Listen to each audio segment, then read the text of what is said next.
videos, we've explored how breathing's not just simply a biological function, but it's a profound lever for change. It's a bridge between the body and the mind, and even your cardiovascular system. And importantly, it's a way of influencing your nervous system.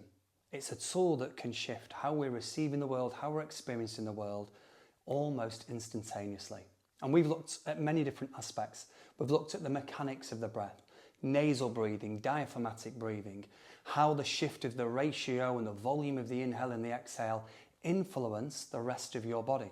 We've even explored things such as the vagus nerve and how we can utilize breath better to claim better regulation of this most incredibly important cranial nerve. And importantly, we've learnt the practical techniques of how you can use the breath to both energize and relax.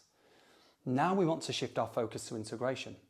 How do we take this knowledge and how do we weave it into the fabric of our everyday life? Because the true power of all yoga practices, and none more so breath work, isn't in the 5 minutes that we get to practice at the end of a yoga class once or twice a week. It's in how it can reshape our day-to-day life. How can it help us live life more fuller?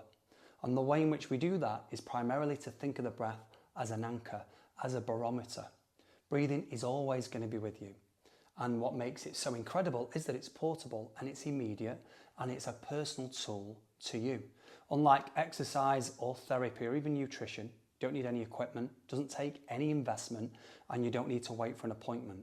You simply need to notice the breath and then make the necessary adjustments. So if you think of your breath as the anchor point, as the barometer, you get to determine then how you respond to the present moment. So before a meeting, for example, if you notice that your breath is out of step, then you know that slowing the breath down, nasal breathing, and if you balance the inhale and the exhale, that's going to bring you into a calm and focused state. If after a fallout or an argument, you feel there's tension and you're super elevated, then you know that lengthening the exhale is going to bring you a little more ease. And if you're feeling lethargic and you need more energy and more clarity and more focus, you know that intentional deep inhales are going to help you turn the volume up on your system, get the lights brighter. And importantly, the goal of pranayama, or at least modern pranayama, isn't just to get better at breathing exercises. It's not just being able to hold your breath for longer while you're in a yoga class. It's to help you live more breath aware. Because you get to notice patterns.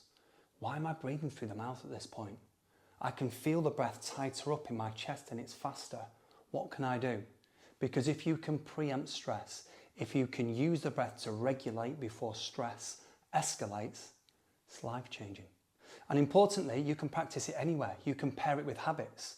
You can practice breathing technique while you're making your lunch. You can practice breathing technique while you're waiting for the kettle to boil.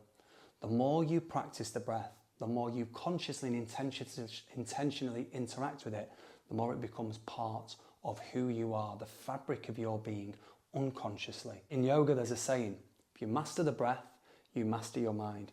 And if you master the mind, you master your reality. You have greater ability to direct your actions, and again, greater ability to receive and be in the world.